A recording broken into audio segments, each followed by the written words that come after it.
நீட்டு தேர்வு என்ன அக்கிரமம் தெரியுங்களா? எத்தனையோ குழந்தைகள் வாழ்க்கை இழந்துட்டாங்க, உயிரை பணைய வச்சுட்டாங்க. அப்போ கூட இறக்கம் இல்லை. சில பிள்ளைகளுக்கு அங்க ஸ்டேட் பிள்ளைங்களுக்கு பதில அவங்களே கொடுக்கறாங்க, பேப்பரை அவங்களே கொடுக்கறாங்க. கேள்விப்பட்டது. ரயில்வேல எக்ஸாம் வைக்கிறாங்க வேலைக்கு, சென்ட்ரல் கவர்மெண்ட்ல நிறைய வேலைக்கு எக்ஸாம் வைக்கிறாங்க. ஆனா தமிழன் 1000 பேருக்கு 2 பேர் கூட பாஸ் பண்ண மாட்டேங்கிறாங்க. 900 பேர் நார்த் இந்தியன். எப்படி? ஏற்கனவே விவகாரங்களாம் அவங்களுக்கு தெரிஞ்சு போகுது. வஞ்சிக்கப்படுவது தமிழர். ஆனால் அதே படத்தை தமிழ்நாட்டில் ஒருத்தர் எடுத்தார். அதே கதை தான். ஆனால் இது ஃபுட்பால் மேட்ச். ஹீரோவுக்கு ஒரு காதலி, அவன் இன்னொருத்தனை கல்யாணம் பண்ணிக்க சர்ச்சுக்கு போனால் அங்கேருந்தே இவனை கண்ணடிக்கிறான். யாரு? ஹீரோவை பார்த்து கண்ணடிக்கிறா சார், கல்யாணம் பண்ணிக்க போகிற பொண்ணு. அப்புறம் கல்யாணம் நின்று போகுது. பிறகு அவருக்கு ஒரு ரவுடி அப்பா கதையை கந்தர கோலம் பண்ணி அதை ஆக்கி இது ஃபுட்பால். நியாயம் எதுவும் எங்களுக்கு தெரியாது. நியாயம் என்பதே அவனுக்கும் தெரியாது. எது நியாயம் எது அந்நியாயன்றதே எனக்கு தெரியல. அந்நியாயங்கள் எல்லாம் இன்றைக்கு நியாயங்களாக சித்தரிக்கப்படுகிறது. நீங்கள் அரசியல் எடுத்துக்கிட்டா 1000 அக்கிரம் பண்ணுறானுங்க. கொஞ்சம் நெஞ்சம் அக்கிரம் இல்லை. லஞ்சம் வாங்கிறதுலேருந்து, கற்பழிப்பு விவகாரத்திலிருந்து பல அக்கிரமங்கள் குற்றங்கள் செய்கிறாங்க. ஒரு கணக்கு பார்த்தேன், யாரோ இந்த யூடியூப்பில் பேசியிருந்தாங்க. டெல்லி பாராளுமன்றத்தில் இருக்கிற எம்பிக்களில் ஏறக்குறைய ஒரு 200 பேருக்கு மேலே குற்றவியலில் சம்மந்தப்பட்டிருக்காங்க. மோசடி, பாலியல், பல விஷயத்தில் சம்மந்தப்பட்டிருக்காங்க. ஆக மக்களுக்கு சேவை செய்கிறேன்னு வர்ற எவனும் இப்போ நியாயம் இல்லை. ஒரு காலத்தில் பெருந்தலைவர் காமராஜ், கக்கஞ்சி, நேருபிரான், பல காலங்கள் பல பெரியவங்க இருந்து தியாகிகள் இருந்திருக்காங்க. ஒரு தடவை கக்கன் போலீஸ் மந்திரி, காமராஜ் சீஃப் மினிஸ்டர். அப்போது ஒரு ஃபங்க்ஷனுக்கு போகிறார் காமராஜ், ஒரு ஸ்கூல் திறந்து வைக்க. வழியில் தான் கக்கன் அமைச்சராக, கக்கன் பேரே பல பேருக்கு தெரியாது, அவர் அமைச்சர். அப்போ கக்கனையும் கூட்டிகிட்டு போயிடலாம் அப்படின்னு காமராஜுடைய கார், கக்கன் அது ஒரு குடிசை பகுதி மாதிரி இருக்கும், ஒரு ஏழ்மையான பகுதியில் தான் அவர் இருந்திருக்கார். போனால் வெளியிலேருந்தே கக்கனை கூப்பிட்டு வா ஃபங்க்ஷன் போகலான்னு. இல்லை, நான் ஒரு 1 hour கழித்து வர்றேன், நீங்கள் போயிடுங்க அப்படின்னு கக்கன் மந்திரி, போலீஸ் மந்திரி சொல்கிறார். அப்போ வேண்டாம், கார் தான் இருக்க, வாயம் போகலாம். நான் இல்லையா, இருந்த ஒரு கதர் சட்டையை துவைச்சி காய போட்டிருக்கையா, அந்த காஞ்சி முடிஞ்ச உடனே போட்டு வரையான்னு சொன்னார் மந்திரி. இப்போ சட்டை, பட்டு சட்டை, பட்டை வேட்டி, இதில் எத்தனை 100 இருக்குன்னு தெரியல. காலையில் ஒன்று, சாயந்தரம் ஒன்று போடுறாங்க, மாற்றுறாங்க. சட்டையை அடிக்கடி மாற்றுறாங்க. மனைவிமார்களே மாற்றுறாங்க. ஊருக்கு ஒரு மனைவி வச்சிருக்காங்க. அநியாயங்கள் அதெல்லாம் இன்றைக்கு நியாயமாக்கப்படுகிறது. நீட்டு தேர்வு வைத்து இந்த படம் என்று தம்பி சூர்யா சுப்பிரமணி துணிச்சல்காரர். இல்லைன்னா இந்த காலத்தில் படம் ஆரம்பிப்பாரா? இவ்வளோ சிரமம். ஒரு படம் எடுத்து ரிலீஸ் பண்ணுறது அவ்வளோ சிரமம். ஆனால் தம்பி துணிச்சலோட, இறைவன் அருளோட, அப்பா அம்மாவுடைய அருளோட இந்த படத்தை ஆரம்பிச்சிருக்கார். அவர் சொன்னார், நான் நம்ம ஊர் மாரியம்மான்னு ஒரு படம் எடுத்தேன், அப்பா அசிஸ்டண்ட்டாக இருந்தேன்னு சொன்னார். மகிழ்ச்சி. எனக்கு தெரியல, அந்த தம்பியை எனக்கு ஞாபகம் இல்லை. 1990 நம்ம ஊர் மாரியம்மா. நல்லா போச்சு. அப்பா அந்த தம்பி இருந்திருக்காரு கூட. அதை நினைவில் வைத்து சொன்னமைக்காக என்னுடைய பிள்ளைகளில் ஒருவனாக அவனை வாழ்த்துகிறேன். நீ வெற்றி பெறணும். நீட்டு தேர்வு என்ன அக்கிரமம் தெரியுங்களா? எத்தனையோ குழந்தைகள் வாழ்க்கை இழந்துட்டாங்க, உயிரை பணைய வச்சுட்டாங்க. அப்போ கூட இறக்கம் இல்லை. சுப்ரீம் கோர்ட்டில் இருக்குன்றாங்க. என்ன கேட்குறோம்? ஒரு ஸ்டேட்டுக்குரிய அளவில் நாங்கள் பண்ணிக்கிறோம். ஒவ்வொரு ஸ்டேட்டும் பண்ணட்டுமே. இப்போ தமிழ்நாட்டில் இருக்க பிள்ளைகளை பூனாவில், ராஜஸ்தானில் சென்டர் கொடுக்குறாங்க. இங்கிட்டு குழந்தைங்க, பெண் குழந்தைங்க, பிள்ளைங்க, அதுக்கு அடுத்த ஏரியாவே தெரியாது. ஆனால் பூனா, ராஜஸ்தான், பீகார் அங்கே சென்டர் போட்டு நம்ம பிள்ளைகளை அலைய விடுறாங்க. எவ்வளவு கேவலம்! எதுக்காக? அப்புறம் இன்னொரு அக்கறம் நடக்குது. சில பிள்ளைகளுக்கு அங்கே ஸ்டேட் பிள்ளைங்களுக்கு பதிலை அவங்களே கொடுக்குறாங்க, பேப்பரை அவங்களே கொடுக்குறாங்க. கேள்விப்பட்டது, நடந்தது. அதனால் அந்த பிள்ளைகள்லாம் பெருசாக வருது. இப்போ பாருங்கள், அரசாங்கம் ரயில்வேல எக்ஸாம் வைக்கிறாங்க வேலைக்கு, சென்ட்ரல் கவர்மெண்ட்டில் நிறைய வேலைக்கு எக்ஸாம் வைக்கிறாங்க. ஆனால் தமிழன் 1000 பேருக்கு 2 பேர் கூட பாஸ் பண்ண மாட்டேங்கிறான். 900 பேர் நார்த் இந்தியன். எப்படி? ஏற்கனவே விவகாரங்கள்லாம் அவங்களுக்கு தெரிஞ்சு போகுது. வஞ்சிக்கப்படுவது தமிழன். இப்படி இருக்கக்கூடாது, இந்த அநியாயங்கள்லாம் இருக்கக்கூடாது. எதுவாக இருந்தாலும் குழந்தைகள், அவங்க மனசு நோக்கக்கூடாது. அவங்கெல்லாம் வளர்ந்தா இந்தியா வளர்ந்ததில்லை. வாய்கழியே பேசுகிறோம், என்னென்னமோ பேசுகிறோம். எதிர்கால குழந்தைகளுக்காக வாழணும். ஆனால் குழந்தைகளை க்ளோஸ் பண்ணிகிட்டு இருக்கீங்க. அதனால் இந்த படம் ஒரு அற்புதமான விஷயத்தை மக்களுக்கு எடுத்து சொல்ல வேண்டும். அது மக்கள் ஏற்று அதன் வழி நடக்க வேண்டும். நல்ல விஷயமாக இருக்க வேண்டும். மாணவர்களுக்கும் நல்ல அறிவுரையாக இருக்க வேண்டும். இப்போது சின்ன படங்கள்லாம் 100க்கு 90 படம் இல்லை, 95 படம் ஃபெயிலியர், ஜெயிக்கிறது இல்லை. அப்படி தான் பார்க்குறோம். ஆனால் இந்த கடந்த 1 வருஷம் 2 வருஷத்தில் ஒரு 10 சின்ன படம் மிகப்பெரிய வெற்றி பெற்றிருக்க. அது எப்படி? பெரிய படம்லாம் சின்ன படமாகிடுச்சு சார். பெரிய ஹீரோஸ் படம்லாம் சின்ன படமாக போயிடுச்சு. ஆனால் சின்ன படங்கள் பெரிய படமாயிடுச்சு. காரணம் கதைக்களம், இயக்குனர்.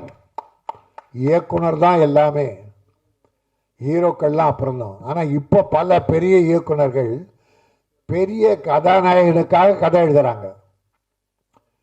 அதனால் அது தோல்வி அடையுது. கதை எழுதிட்டு கதாநாயகனை போட்டிங்கன்னா பாஸ் ஆகும். நான் வருத்தத்தோடு ஒரு விஷயத்த சொல்கிறேன். நான் அதிகமாக ஹிந்தி படம் பார்த்ததில்லை. ஆனால் ஒரு நாள் பார்க்க வேண்டிய சந்தர்ப்பம் வந்தது. சக்தே இந்தியா, சக்தே இந்தியா. சே, என்ன படம் சார்! ஒரு ஆக்கியை வச்சு பெண் பிள்ளைகள், ஒவ்வொரு ஸ்டேட் பிள்ளைங்க, ஒவ்வொரு ஸ்டேட் பிள்ளை எல்லாம் சேர்த்து ஷாருக் கான், அவர் தான் கோச். அவரா பரிதாபம் என்னன்னா, இந்தியா பாகிஸ்தான் மேட்ச் நடக்குது, அதை இந்தியா தோற்று போகுது. அதான் ஒரு பாகிஸ்தான்காரனுக்கு ஷாருக் கான் கை கொடுத்துட்டார். இந்தியா தோத்துருச்சு, பாகிஸ்தான் ஜெயிச்சிச்சு.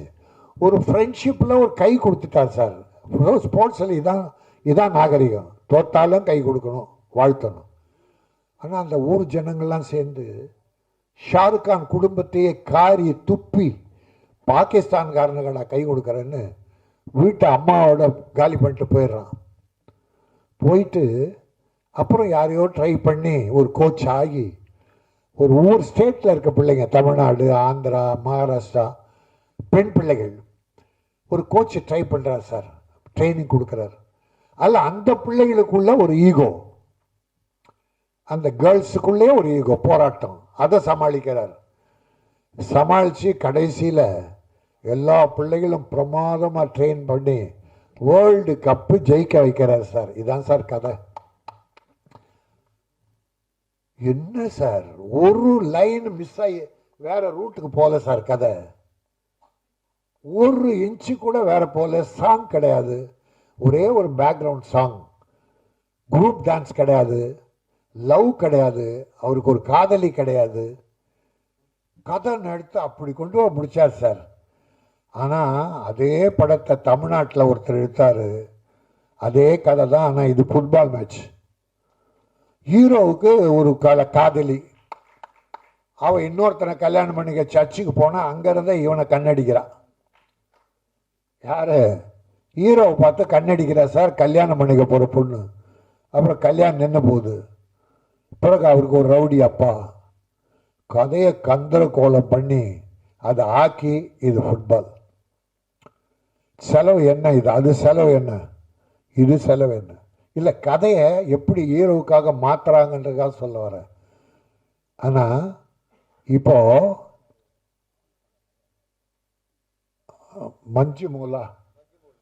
மஞ்சுமோல் பாய்ஸ் கேள்விப்பட்டிருப்பீங்க, கேரளா படம்.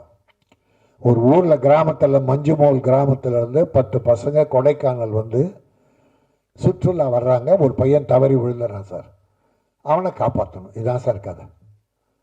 சார் உலகத்தில் எல்லாம் ஏற்றுக்கிட்டான் சார். இன்னைக்கு தமிழ்நாட்டில் ஓஹோன்னு ஓடிக்கிட்டு இருக்கு, எல்லா மொழியிலையும் ஓஹோன்னு ஓடிக்கிட்டு இருக்கு. சின்ன படம் சார், கேரளாவில் இயற்கையாக எடுக்கிறாங்க சார், ரொம்ப இயற்கையாக படத்தை எடுக்கிறாங்க. கதாநாயகனுக்காக எந்த மம்முட்டி இருக்கட்டும், மோகன்லால் இருக்கட்டும், எந்த செலவும் எக்ஸ்ட்ரா செலவு பண்ணுறதில்ல சார். தேவையான விஷயத்த சிம்பிளாக சிக்கனமாக பண்ணுறாங்க. ஜெயிக்குது, கதை ஜெயிக்குது. அதனால் டைரக்டருக்கு சுதந்திரம் கொடுத்துடணும், அதில் யாரும் தலையிடக்கூடாது. அதே போல் அங்கே தானா, இங்கே ஒரு ரஞ்சித்னு ஒரு டைரக்டர், அவர் சக்ஸஸ் பண்ணி பேர் எடுத்துட்டாரு. ஆனால் இப்போ அவர் என்ன பண்ணுறாரு, அவருடைய அசிஸ்டன்ட் டைரக்டர்களுக்கு ஒவ்வொரு படம் கொடுக்குறார். பரியேறும் பெருமாள் சிம்பிள், எக்ஸ்ட்ரா எதுவுமே இல்லை, குரூப் டான்ஸ் இல்லை, லவ் சாங் இல்லை, பிரமாதமாக போச்சு. இப்போ நான் ஒரு படம் பார்த்தேன், பேரரசு, என்னது, பொம்மை நாயகி, ஓடிடியில். தியேட்டர் வந்ததா இல்லையான்னு தெரியல, பட் ஓடிடியில் பிரமாதங்க. அதில் அந்த யோகி பாபு தாங்க ஹீரோ, மீதி எல்லாம் கிராமத்து ஜனங்க. புதுசாக 2-3 நடிகர் இருப்பாங்க, மற்றெல்லாம் கிராமம். புது நடிகர்கள், எல்லாரும் புது நடிகர். சக்ஸஸ்ஃபுல்லாக பார்க்க அப்படி இருக்கு.